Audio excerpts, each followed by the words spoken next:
मेनू दिखाओ उपन्यास ऑनलाइन पूरा पढ़ें उपन्यास बिन उपन्यास मिस ब्यूटीफुल सीईओ और उनका सिस्टम अध्याय 36 ratio 1 trillion yuan. Miss beautiful CEO और उनका system C36 1 trillion yuan.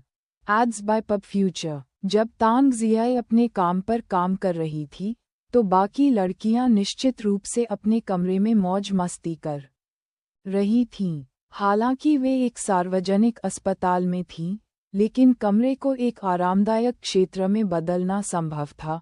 Eight novel बनट लिंग किंग्यू ने कहा कि पैसे ने ही सब कुछ बनाया है। उसे अमीरों की जीवनशैली के बारे में बुरा नहीं लगता था, जहां वह अस्पताल की सुविधाओं का कुछ फायदा उठाती थी। जब तक उसके व्यवहार से दूसरों की जीवनशैली पर कोई असर नहीं पड़ता था, तब तक उसका काम जायज़ था। उसने अपने नितंबों को बिस्तर के ऊपर रख दिया और अपने शरीर को दीवार से टिका लिया तथा सिर के पीछे अपनी अंगुलियों को आपस में फंसाकर कुशन का काम किया। बहन जियाई, अस्पताल से निकलने के बाद आप कहाँ काम करेंगी? लिंग किंग्यू ने पूछा, जबकि दीवार को देखते हुए कई मिनट बीत चुके थे। मेरा काम मैं तुम्हारे साथ रहूंगी। ये सच है। तांग जियाई ने एक पल के लिए कीबोर्ड पर अपनी आवाज़ रोकी और ऑर्केस्ट्रा फिर से शुरू कर दिया। मैं तुम्हारा निजी ड्राइवर बनूंगा। लिंग किंग्यू ने जल्दी से अपना चेहरा तांग जियाई की ओर घुमाया। क्या मतलब है तुम्हारा हुनर सिर्फ ड्राइवर से बढ़कर होना चाहिए। बेशक इससे भी अधिक। ड्राइवर, अंगरक्षक, निजी सहायक आदि। लेकिन मैं इसके लिए दूसरों को नियुक्त कर सकता हूँ। आपको अन्य भूमिकाओं को प्राथमिकता देनी चाहिए। कौन सी भूमिका?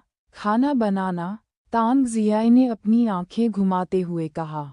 अब मुझे बताओ, मार्शल आर्ट और सामरिक ड्राइविंग कौशल के मामले में मुझसे बेहतर और कौन है? ठीक है, लिंग किंग्यू ने बड़बड़ाते हुए कहा, और कुछ नहीं कहा क्योंकि यह सच था। वह जो कुछ भी जानती थी, उसमें तांग जियाई अपने काम में सबसे अच्छी थी। शायद उसके पिछले लिंग किंग्यू को उसकी ड्राइविंग स्किल्स पर शक हो, लेकिन वर्तमान लिंग किंग्यू ने इस तरह के रास्ते पर न सोचने में चतुराई दिखाई। तांग जियाई की पृष्ठभूमि ने पहले ही उसकी विशेषज्ञता के बारे में सब कुछ बता दिया था। कमरे में फिर से शांति छा गई और लिंग किंग्यू ने अपना खाली समय बिताने के लिए टीवी चालू कर दिया। सच कहें तो वह हैरान थी कि सरकारी अस्पताल में भी टीवी था। Ads by PubFuture. शायद सिर्फ इसी कमरे में।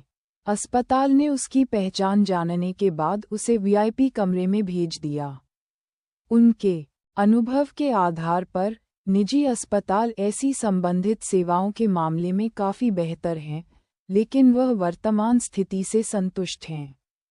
किसी तरह हर खबर में एक नए घरेलू एयरलाइनर की पहली उड़ान पूरी होने की खबर थी। वह शुरू से ही एरोनॉटिकल की शौकीन नहीं थी।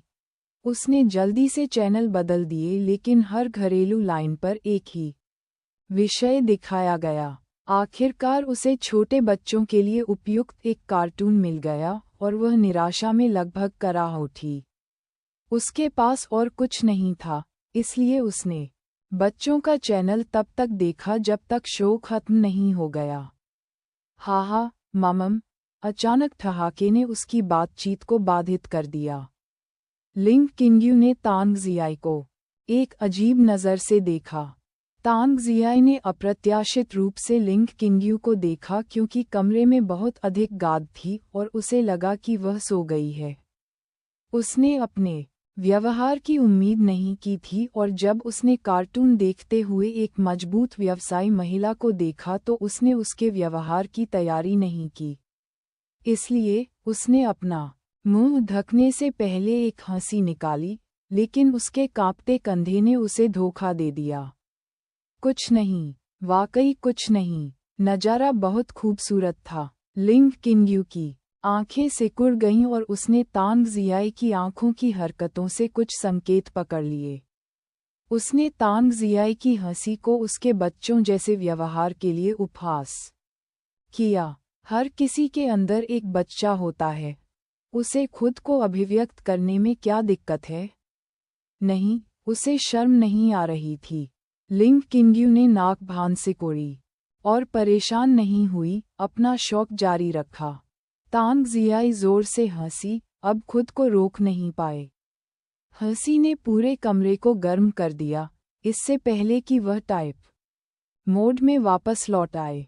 ये किसी फिल्म की तरह नहीं था जहां वह हर चीज को जल्दी से खींचकर बाहर निकाल सकती थी। उसे पहले अपने द्वारा इकट्ठा की गई सभी चीजों को व्यवस्थित करना होगा, तभी वह उन्हें बाहर निकाल सकती थी। हैकिंग वास्तव में फिल्मों में बहुत अच्छी लगती है, लेकिन वास्तविकता में ये थकाऊ है। लेकिन लिंग किंग्यू को यकीन था कि भविष्य में ये शैली थिएटर में दिखाए जाने वाले तरीकों जैसी ही हो जाएगी। Ads by PubFuture. कोई आ रहा है, शायद झाओ जियूरोंग। तांग जियाई के अचानक शब्दों से लिंग किंग्यू अवाक रह गया। तुम्हें कैसे पता? उसने टीवी बंद कर दिया। उसके कदमों की आवाज और उसकी गति से लिंग किंग्यू आश्चर्यचकित थी। वह जानती थी कि मार्शल कलाकारों की सुनने की क्षमता बेहतर होती है, लेकिन तांग जियाई अलौकिक अस्तित्व के करीब थी। बेशक, मैं केवल 70% ही निश्चित हूँ। शेष कारक मुझे गलत साबित कर सकते हैं, तांग जियाई ने कहा। किसी ने दरवाजा खटखटाया और दरवाजे के हैंडल के ऊपर एक छोटी सी पारदर्शी पतली खड़ी खिड़की से लिंग किंग्यू ने एक परिचित आकृति देखी। झाओ जियूरोंग।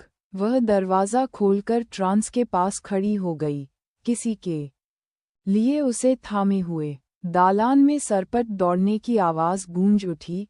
रात का खाना खरीदने आए लड़कियां, तीनों लड़कियों के साथ वापस आ गई थीं। सभी लोग अपनी कुर्सियां बाहर ले आए और झाओ जियूरोंग को धन्यवाद दिया, जिन्होंने खुशी से मुस्कुराते हुए सभी के अंदर जाने के बाद दहलीज बंद कर दी। लिंग किंग्यू चिल्लाया, बहन झाओ, लगता है आपने सही समय चुना है। चलो खाना खाते हैं। कोई ज़रूरत नहीं, प्रेसिड लिंग। मैं इसे घर पर अपनी माँ के साथ खाऊंगा। मुझे खेद है, लेकिन मुझे उनके साथ जाना है। लिंग किंग्यू ने हाथ हिलाया। बकवास, तुम माफ़ी क्यों मांग रही हो? मुझे खुशी है कि हमारी बहन झाओ एक पुत्रवत बेटी है। हमें तुम्हारे सामने खाना खाने से कोई आपत्ति नहीं है। तांग जियाई सहित सभी लड़कियों ने कुर्सियों और बीच को खाने की मेज के रूप में व्यवस्थित किया और पैकेजों को उजागर किया। एससीटी लिंग किंग्यू की नाक में समा गई। उसने अपनी लार को निगल लिया क्योंकि सामने की स्वादिष्टता में उच्च आकर्षण था। Ads by PubFuture. सचिव झाओ ने उसे खाना परोसने के लिए लाया। जैसे ही उसने बिस्तर पर कुछ लीवर खोला और खाने के लिए टेबल खुल गई। उसने खाना उस पर रख दिया और एक तरफ बैठ गई। लिंग किंग्यू ने बड़े चाव से खाया। भोजन शानदार था और अभी भी गर्म था। स्वस्थ स्वाद के लिए बिल्कुल सही तापमान।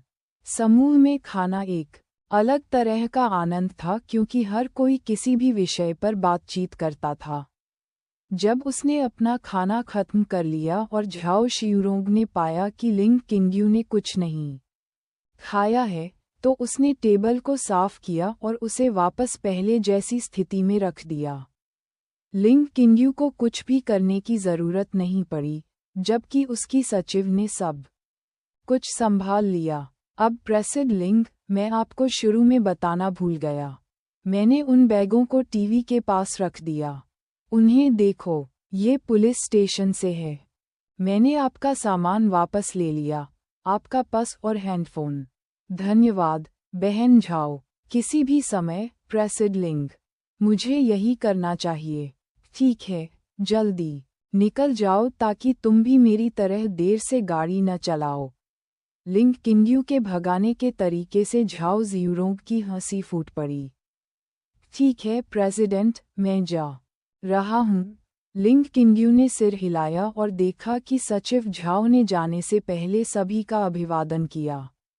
बातचीत अभी भी जारी थी, इस बात से बेखबर कि मरीज को आराम दिया जाना चाहिए। सौभाग्य से लिंग किंग्यू अपनी चरम स्थिति में थी। अगर संदेह को बढ़ाने और दूसरों से अनावश्यक ध्यान आकर्षित करने से बचने के लिए नहीं, तो वह बहुत पहले ही अस्पताल से चली गई थी। लिंग किंग्यू ने अपनी कंपनी में सब कुछ हल हो जाने के बाद अगले कदम उठाए। सिस्टम के इनाम के साथ उसके पास बहुत बड़ी वित्तीय ताकत थी, लेकिन मजबूत दुश्मनों के सामने ये कुछ भी नहीं था। उसके पास संपर्क और सैन्य शक्ति की कमी थी। सेना का मतलब मुट्ठी और सुरक्षा स्तर था, आग्नेयास्त्र और बड़ी तोपें नहीं। उसकी कंपनी में उसके पास केवल 1 दर्जन गार्ड थे, वे सभी सेवानिवृत्त महिला सैनिक थीं जो सुरुओमी का अनुसरण करती थीं।